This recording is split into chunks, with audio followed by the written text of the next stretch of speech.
welcome back, everybody. Another video for you today. Thank you for taking some time and being here. I have a few things to talk about today. Little bit, maybe a little different video than I normally do. But we have some new music as well. So thank you for being here. If you like what you see, please hit the like button and subscribe and all that good stuff that we all ask you to do here. And we appreciate your time. Hope you enjoy what we do here today. You know, a lot of people who know me know I listen to almost as much classical music as I do jazz these days.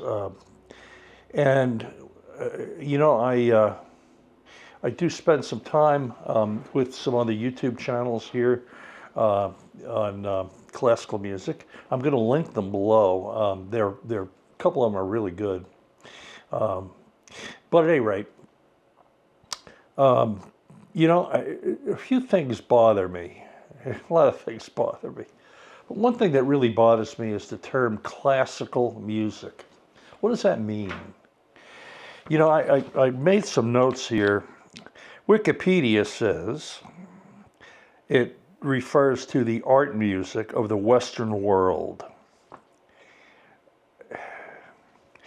It's considered to be distinct from Western folk music or popular music.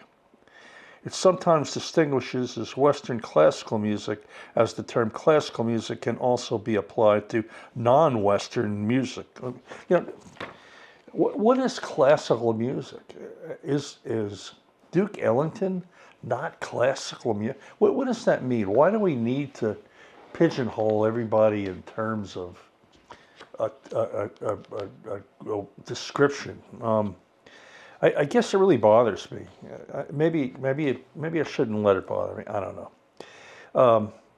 You know, the word jazz came out of a lot of different connotations, basically in early 1900s. But you know, I mean, to me, classical music, I know what they're trying to say, and I get that. It's old world, great music. You know, I mean, like I say, I listen to a lot of classical music, and I love classical music. I went to Indiana University, studied music, and you know, I love it. But I don't like the term classical music. I don't like it. You know, it's not.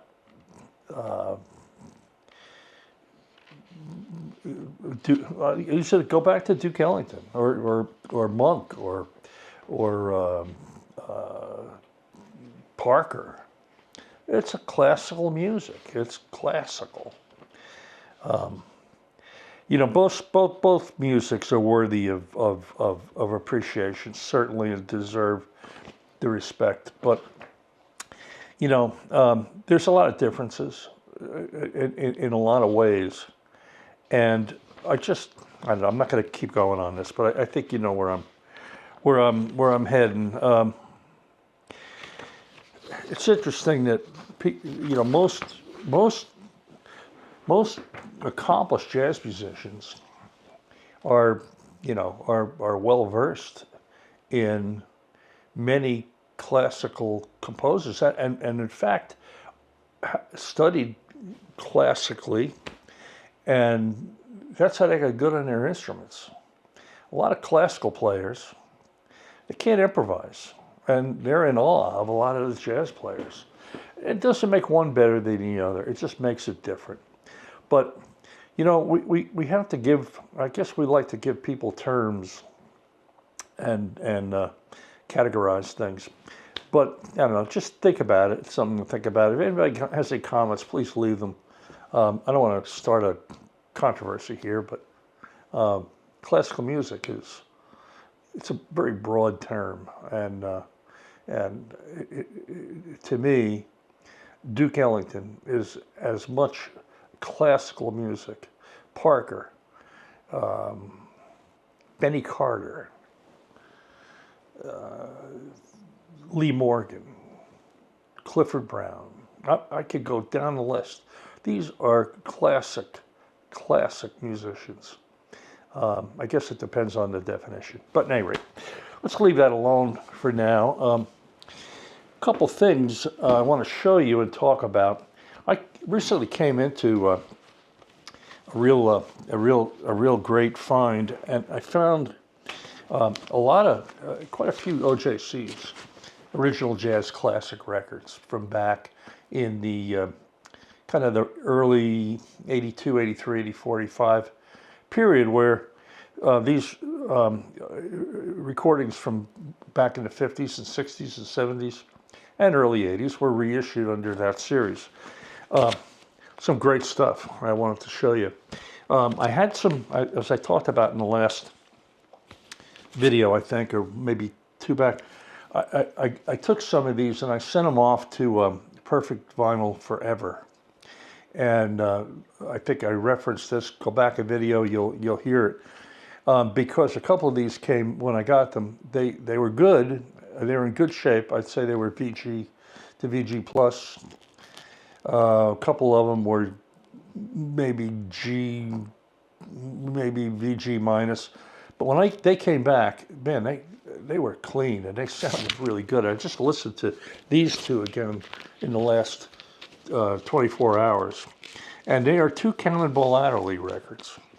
And one is the Quintet Plus, and this was recorded back in 1961. Hold this up right for you.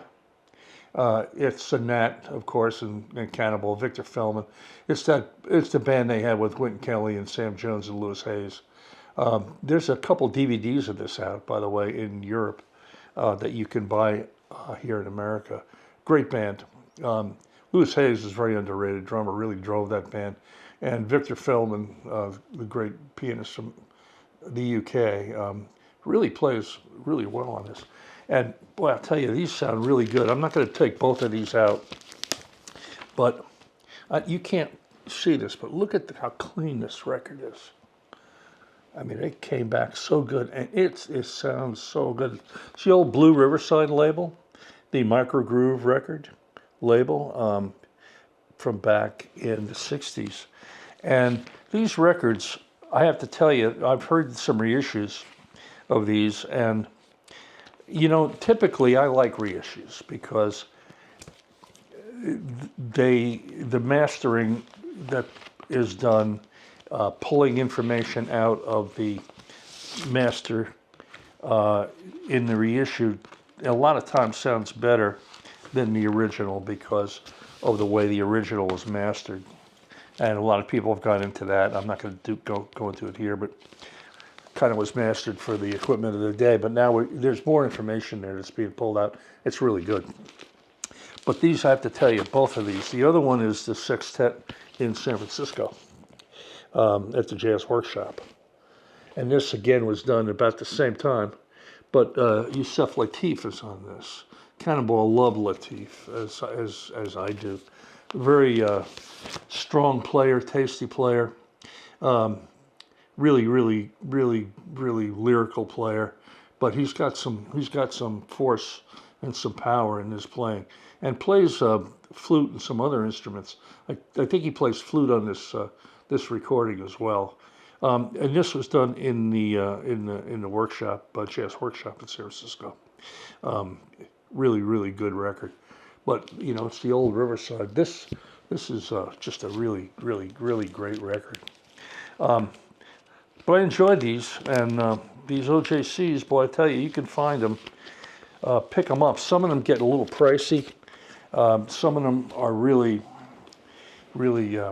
affordable for what the sound is and what the content is. Another one that I found, this is from 1984. You know, for those of you who watched a few of these videos know I really love Kenny Drew's playing, pianist Kenny Drew. This is the Riverside Collection, the Trio Quartet, and this was done in 1984. It's a compilation of a lot of tunes, of a lot of other recordings that were done in the late 50s and up until, I think, 58, 59, with different groups. There's different players on here. Donald Byrd's on here in his prime, I think. My opinion. Hank Mobley and guys like, people of that ilk are on here. Different groups that he had in OJC of the White Riverside label. A lot of people know Kenny Drew for his work on Muse and the groups that he had when he went to Europe, but he was a very prolific player here in America prior to going to Europe as well. Contemporary. This is another record here that I recently found and re-listened to last couple of days. You know, in all these videos, I should do it. Maybe I'll start doing it. Maybe an underrated player of each video, and maybe a Pablo, my Pablo of the month or something. But Barney Kessel. You know, if you don't know Barney Kessel, check Barney Kessel out. Barney Kessel's a great guitar player. I think underrated. You know, we listened to Montgomery, and these guys are equally as good. Kenny Burrell, Pat Martino, you know, these Bethany, and some of the new players. This new kid from Italy, I'm going to pronounce his name wrong. I want to say it's Mancuso. What a great player. He may be the new guitar hero here coming up pretty soon. He's getting a lot of press. But Barney Kessel is just amazing, and his work is, you can find a lot of Barney Kessel records around. This is a contemporary, and it's the poll winners, one of the poll winners. I would love to see a poll winners box set. I know we're issuing some contemporaries, and if Chad, if you're listening to this, you know, how about a poll winners box set? You did the other one, or crafted the other one last year, and there's I think another one coming this year maybe. But this is done in '58 at Contemporary with Shelly Manne and Ray Brown. No piano, just Barney Kessel. And man, what a great player Barney was. Kind of an underrated player. And for those of you who haven't listened to Barney, check him out. If you have a streamer, look up Barney Kessel and listen to it. You know, again, this came back from Perfect Vinyl Forever. I sent this out to get cleaned. You know, it's a little pricey to have done, but boy, the benefit, I think if you have records that you really love and really need a deep clean, they're the ones to do it. Another thing I'd love to, I keep saying this, I know we're going to get some Shelly Manne at the Blackhawk. I think we're getting one this year. I wish they'd do the box set, I really do. And I could show you a box set. Sorry for bending down here, but here is a Shelly Manne and his men live at the Blackhawk. All 4 LPs are on 4 CDs here. These were done in 1959. Extremely well recorded. For those of you who ordered the Contemporary that's coming this year, you're going to love it. I know it's going to sound great, but I have to tell you, this old green label Contemporary that I listened to yesterday is exceptional. And again, it's hard to tell, but if you can look at how clean that record is, man, it just sounds so good. And I have a feeling this may sound better than the one that's coming, because a couple of my Art Pepper 11, I think I talked about, sounded a lot better. Not a lot better, but somewhat better than the remake of it. So let's go to Pablo for a minute.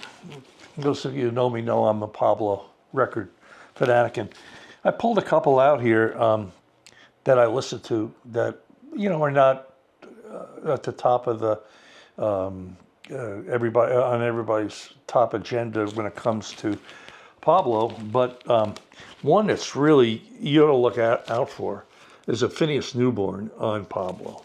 This is with Ray Brown. It's with Ray Brown and Jimmy Smith, not of course the organist, the drummer, and it was done in 1976. And a lot of these were recorded at the RCA studios in New York or in LA, and they're recorded really well. It's a very good sounding record. 8 tunes, some standards, and a couple of Phineas's originals. But this is a great record. Phineas Newborn Trio. Phineas is back on Pablo. This is Pablo 2310-801 from 1976. Underrated Pablo. And finally, one of my favorites, I guess I pulled it out again. I did talk about this. Pick this one up. This is Zoot Sims, Hawthorne Nights. Bill Holman did the arrangements. It's kind of a semi-big band. It's kind of like that Marty Paich band on New York Pepper plus 11. Great players are on here. Snooky Young, Brashear. Frank Rossellino plays great on here. Bill Hood, Kamuka, and of course Zoot, and Monty Budwig, Nick Ceroli, drummer. Nick Ceroli was the drummer in the Tijuana Brass. And he left shortly after this record to go play at the Tijuana Brass. Go figure that out. But at any rate, it's a great record. Hawthorne Nights, a must-have Pablo. Please look for that one. And finally, it's a record I'd love to see get reissued on the Verve series with acoustic sounds.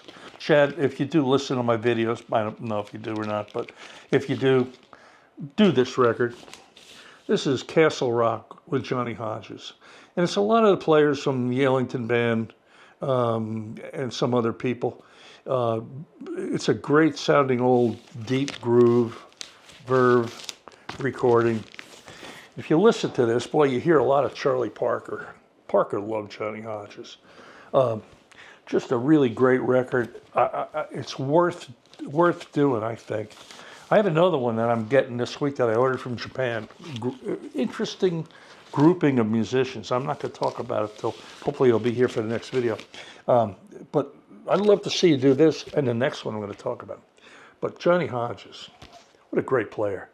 Johnny Hodges is an orchestra in panoramic true hi-fi, supervised by Norman Granz, when Norman was dealing with Verve. Anyhow, that's it for today. Thank you for watching. Any comments on the classic thing? I'd love to hear them, or anything else you saw here. And thanks again. Please like, subscribe, do the whole bit, and we'll be back with another video in a couple days. Bye-bye.